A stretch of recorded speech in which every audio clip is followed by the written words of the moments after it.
van a instalar. Tenemos que conversar ahora, no sé si ya estamos conectados, vamos a conversar todavía en cualquier momento, estamos esperando contactarnos con el abogado del presidente de la República, ojo, no el doctor Benji Espinosa, sino el doctor José Palomino, que es el que ve este habeas corpus que se ha presentado, entendemos, para evitar futuros allanamientos a Palacio de Gobierno. Entiendo que incluso el doctor Eduardo Pachas, también abogado del presidente, señaló que de aprobarse este habeas corpus, es lo que dijo, el fiscal, el coronel Henry Colchado tendrán que apartarse del caso. ¿Tiene ese efecto un habeas corpus? Vamos a conversar de este tema con Liliana Calderón, abogada penalista, y Joseph Campos, abogado constitucionalista. Ante todo, muchas gracias por acompañarnos esta noche, y los hemos invitado, penalista y constitucionalista, porque vemos que en el caso del presidente de la República, digamos, ambos temas se entrelazan. Y quería empezar con el habeas corpus que ha presentado la defensa. Desde su punto de vista, ¿tiene asidero? ¿Creen que sea probable que el juez decida darle la razón porque ya ha sido admitida? Doctores. Bueno, como constitucionalista. Bueno, yo creo que primero hay que hacer una serie de distinciones respecto a lo que representa Palacio de Gobierno, ¿no? No solo funciona como sede de gobierno, sino también como residencia de la familia presidencial. Y en ese sentido hay que distinguir que no todos tienen la protección del fuero, de la inmunidad, de tal manera que el tema que para primero comprender los alcances de cualquier medida tiene que distinguir esas dos situaciones, ¿no? En ese sentido creo que el habeas corpus tiene un efecto reparador, pero no puede establecer formas de constituir derechos hacia adelante. O sea, ese no es el propósito de los habeas corpus. En ese sentido, probablemente lo que se busque es la declaración, que no creo que de ninguna manera se configure en la medida en que se establezca que es un espacio de tipo una embajada, ¿no? Donde existe una absoluta forma de excepción, de posibilidades de establecer si hay una persona que se pone en el palacio, entonces no lo va a ser posible ser capturado, ¿no? Eso no es así. Hay que distinguir, insisto, dos situaciones. Como sede de gobierno, en virtud de la cual puede existir efectivamente de manera razonable situaciones para proteger, y evidentemente existe dentro de esa sede de gobierno alguien con una protección especial, que es el presidente de la República, pero la forma de interpretar las excepciones al principio de igualdad respecto a cualquier investigado es precisamente leerlo restrictivamente, de tal manera que en lo que funciona el Palacio para ser sede de gobierno y en lo que funciona estrictamente para efecto de que resida aquí alguien es un aforado, en ese sentido podrá establecerse alguna limitación. Pero respecto a lo demás, ¿no? Yo creo que ahí es un tema discutible. Para comenzar, insisto, los habeas corpus no sirven para establecer derechos hacia futuro. Simplemente repara y reconoce lo existente, de tal manera que va a ser situación por situación la que se tendrá que evaluar. Claro, porque ese era el punto, ¿no? Conversaba más temprano con el fiscal Jorge Chávez Cotrina, me señalaba, digamos, en la misma línea, que ya el allanamiento para buscar a Jennifer Paredes ya se dio.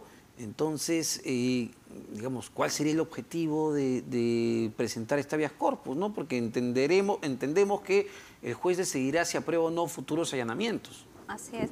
Y también, un poco complementando lo que ha comentado Joseph, aquí el abogado tendría que probar y el juez admitir que en efecto ese allanamiento habría generado una violación al derecho a la libertad, ¿no?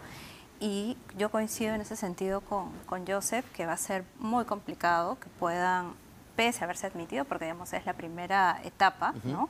Que pueda declararse fundado, ¿no? Considero que eso es bien complicado. Ahora, para futuros allanamientos, tampoco creo que se logre mucho el objetivo, porque el Código Procesal Penal por lo menos es bien claro al respecto.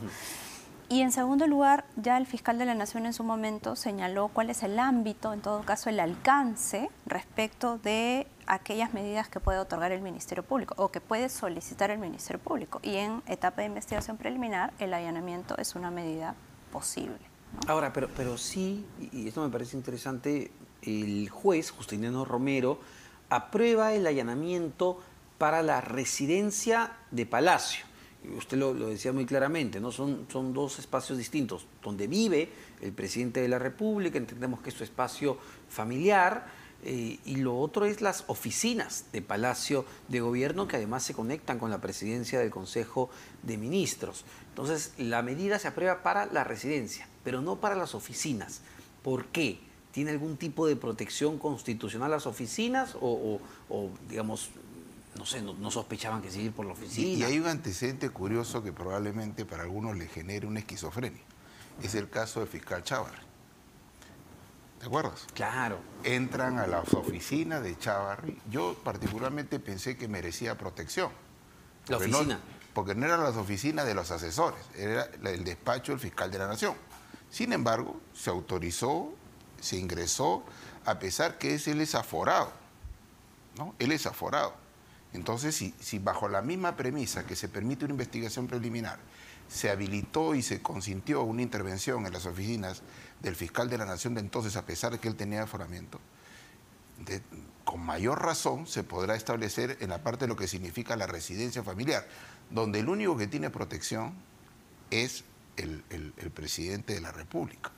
Entonces, yo insisto que lo que no hay que hacer es comprender y extender la excepción que le merece el presidente de la República.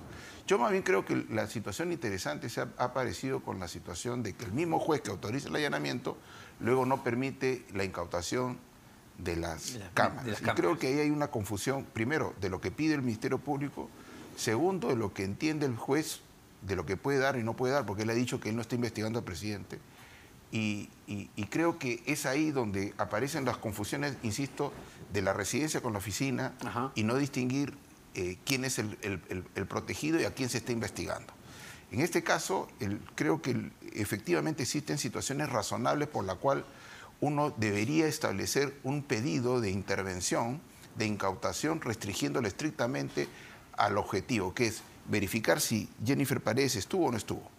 Esa es la pregunta, porque en realidad tampoco resulta siendo razonable que se pida para cualquier momento, para cualquier día y para cualquier persona, porque ahí aparece un Ministerio Público que está buscando investigar lo que todavía no sabe que va a investigar. Eso es sí, claro. Lo que en Derecho Penal conoce mejor Liliana, se llama pesquisa generalis, es donde no se sabe qué va a investigar y está investigando. Pero, doctor Campos, yo imagino que ahí, a ver, el equipo especial que dirige el coronel Colchado habrá hecho pues un debido seguimiento, es decir, y usted me lo dirá mejor, doctora, si, digamos, la Fiscalía decide ir a Palacio de Gobierno, que no es cualquier establecimiento, a tocar la puerta, es porque tiene algún tipo de información que acredite efectivamente la presencia de la persona que va a ser detenida, en este caso la cuñada del presidente de la República. Sí, y bueno, aquí yo creo que también es importante señalar que la medida de allanamiento la pide el fiscal y es una medida que tiene límites, ¿no? Entonces, no es una medida de carácter amplio, sino que más bien se tiene que establecer, por ejemplo, algo muy concreto como cuál es el espacio que se va a allanar, a qué persona se va a detener y quizá el tema partido del Ministerio Público y obviamente por la información que ha recibido de parte de la policía de que digamos, había una alta sospecha de que la cuñada del presidente se encontraba en la residencia, ¿no? Y como claramente el espacio, o digamos todo el palacio, tiene varios ambientes, se tenía que establecer un espacio determinado. Y eso es lo que finalmente el juez otorga como medida de allanamiento, ¿no? A ver, entonces no se podría extender. Para no irme de la idea, ¿es legal que se haga un seguimiento con cámaras, con videovigilancia, a quien digamos, va a ser objetivo de una detención? Se lo pregunto porque el fin de semana justamente vimos imágenes de uno de los detenidos, José, el alcalde de Anguía, José Medina, y se vio que cómo lo transportaban, las fotografías. Me imagino que hicieron exactamente lo mismo para los otros pedidos. Totalmente legal y de hecho la ley de crimen organizado, ¿no?, establece dentro de una de las formas, ¿no?, de realizar investigaciones o una forma de realizar una investigación para este tipo de casos, la videovigilancia, por ejemplo. Entonces está totalmente permitido y además es una estrategia que se tiene que utilizar en casos complejos, ¿no?, y de naturaleza o que están involucrados, por ejemplo, organizaciones criminales, ¿no? Totalmente permitido. Claro, entonces, a ver, yo entiendo que el equipo especial puede tener el video del ingreso de Jennifer Paredes por alguna de las puertas. Lo que quieren ver es cuánto tiempo estuvo al solicitar estas cámaras, ¿no? Pero lo comentábamos, estas cámaras de seguridad que pide el Ministerio Público, ¿no deberían tener protección o sí? Es decir, el argumento es que hay secretos de Estado que no se pueden violar. Es que por eso mismo, o sea, creo que si se hacen las distinciones preliminares de que existen situaciones que se merecen razonablemente algún tipo de protección, ¿no? Que eventualmente, primero porque puede establecer algún tipo de intervención en la privacidad de algunas personas que también conviven en el Palacio de Gobierno, sea como centro laboral o como residencia. Si se distingue esas dos situaciones, lo razonable era pedir y acotar el pedido por parte del Ministerio Público y no pedir incautar las cámaras y llevármelas. O sea, no. Tranquilamente eso pudo haberse sido sustituido con una medida de visionado, porque además es absurdo porque, como bien ocurre ahora con el visionado que va a ocurrir con las cámaras de la municipalidad, hay muchas oficinas, lugares que pueden hacer lo que se le está pidiendo al Palacio de Gobierno. Incautar para mí era un pedido exagerado. Pero por otro lado también está mal la respuesta del Poder Judicial, porque en realidad, insisto, no es que el palacio, la residencia familiar se protege toda contra cualquier circunstancia, que es una zona inexpugnable, claro, porque ahí vive el presidente. No, ahí vive el presidente y otros que no tienen fuero. Entonces, por esa razón, tranquilamente pudiera merecer algún tipo de intervención que ciertamente tendrá que tener algún tipo de exigencias más intensas que en cualquier otra situación, porque vas a entrar a un lugar que eventualmente se va a tener que hilar muy fino para no afectar aquellas circunstancias que eventualmente sí. Imaginemos que existe un protocolo de entrenamiento o de seguridad del Estado. ¿Cómo actúa? ¿Cómo hace un protocolo de reacción? ¿Dónde están las cámaras? Todo eso razonablemente podría tener algún tipo de protección. De tal manera que creo que lo razonable hubiera sido pedir el visionado, verificar entre tal hora y tal hora, porque la acción de inteligencia debe haber determinado los momentos en que ingresa, y circunscribir mi pedido a determinar en qué momento ingresó Jennifer Paredes. Porque no tiene necesidad de ver todo el día y todo el tiempo, ¿no? Ahora, quería cambiar un poco de tema, porque hay temas penales y constitucionales que van de la mano, que no solo involucran al presidente de la República, Pedro Castillo, sino incluso a otro expresidente como es Martín Vizcarra, porque hoy el Poder Judicial, ojo, aprobó la colaboración eficaz del exministro Hernández, ojo, que aceptó haber sido intermediario de coimas, el exministro de Agricultura.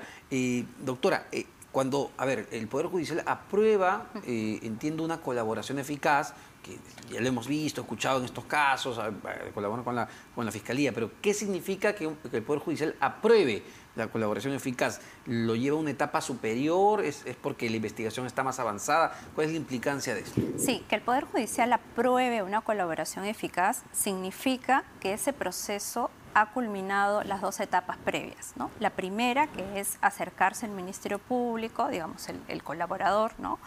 Brindar información, declarar. La segunda, que es la corroboración, es decir, que hay evidencia adicional al testimonio que corrobora la versión del colaborador.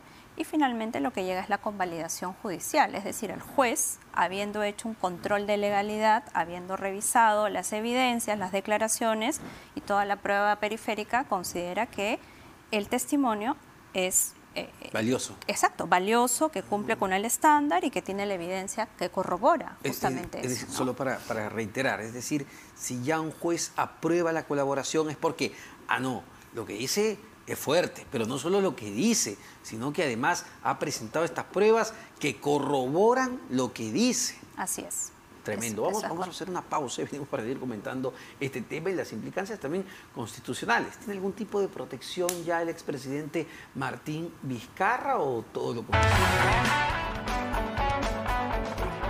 Bueno, a ver, estamos analizando el plano penal y constitucional, no solo de este gobierno, sino también incluso del gobierno del expresidente Martín Vizcarra. Estamos con Liliana Calderón, abogada penalista, y el doctor Joseph Campos, abogado constitucionalista. Y doctor Campos, quedó sobre la mesa el tema del presidente, el expresidente Martín Vizcarra, y había un tema central, ¿no? Que ya el hecho de que el Poder Judicial acepte, apruebe esta colaboración eficaz del exministro José Manuel Hernández, exministro de Agricultura, que dice que él era el intermediario de coimas, tremenda declaración, es porque no solo ha dicho, sino también ha presentado corroboración de los dichos. ¿Cuánto complica la situación del expresidente? Primero porque, como bien lo ha explicado Liliana, el acto de corroboración supone dos consecuencias. O no me convence o me convence. O sea, y respecto a esa capacidad creditoria de las declaraciones del colaborador eficaz, va a formar algún tipo de convicción. Tendrán que ocurrir otros elementos probatorios que puedan poner en debate, pero de momento lo que le han dicho ha habido lo suficiente, y creo que lo ha explicado mejor que nadie Liliana, ya la etapa ha sido superada y en ese momento eso ya le forma convicción al juez. Pero por su calidad de expresidente, Martín Vizcarra, ¿tiene algún tipo de protección que la Constitución le dé? Ahí aparece un tema discutible. Él ya está, o sea, se le ha quitado la protección respecto a determinados hechos e incluso está inhabilitado para ejercer el cargo público. Pero probablemente respecto a estos hechos, la segunda interpretación es que igual tendría que habilitarse un procedimiento de acusación constitucional del antejuicio político para habilitar el procesamiento por estos hechos. Él seguramente va a tratar de alegar a ese tema. No obstante, ahí es discutible, porque como ya él ha sido... o sea, él sufrió un juicio político. Lo que en este momento correspondería es la evaluación de un antejuicio político. Y la protección le alcanza hasta 5 años después de haber sido presidente de la República, ¿no?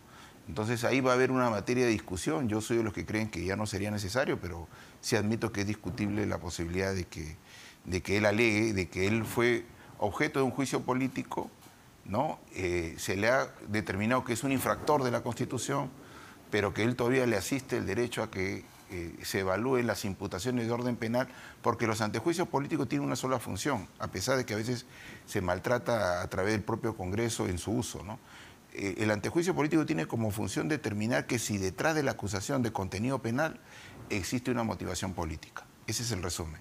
Si se confirma que no hay una motivación política, sino que existen elementos razonables en la comisión del delito, evidentemente debería ocurrir. Entonces, en este caso, creo que además de que tiene la circunstancia de haber ya establecido y sufrido un juicio político e inhabilitado políticamente, aparece la situación donde el testigo central ya tiene una colaboración eficaz aprobada. Pero ¿en qué etapa para entenderlo? Porque los juicios pues en este país demoran años. Bueno, entendemos la complejidad además de y de los casos que tienen que ver con expresidentes o altos funcionarios, pero ¿en qué etapa estamos? Es decir, si mal no recuerdo, corríjame si me equivoco, en su momento se pidió la prisión preventiva para el expresidente Martín Vizcarra, lo hizo el fiscal Germán Juárez del equipo especial Lavallato, pero el juez de ese entonces decidió no otorgársela. Él está llevando este proceso en libertad y ya llama la atención por todo lo que vimos pues en el pasado, ¿no? Pero ¿en qué etapa está? ¿Está lejos de una acusación? ¿Está ya el fiscal cerca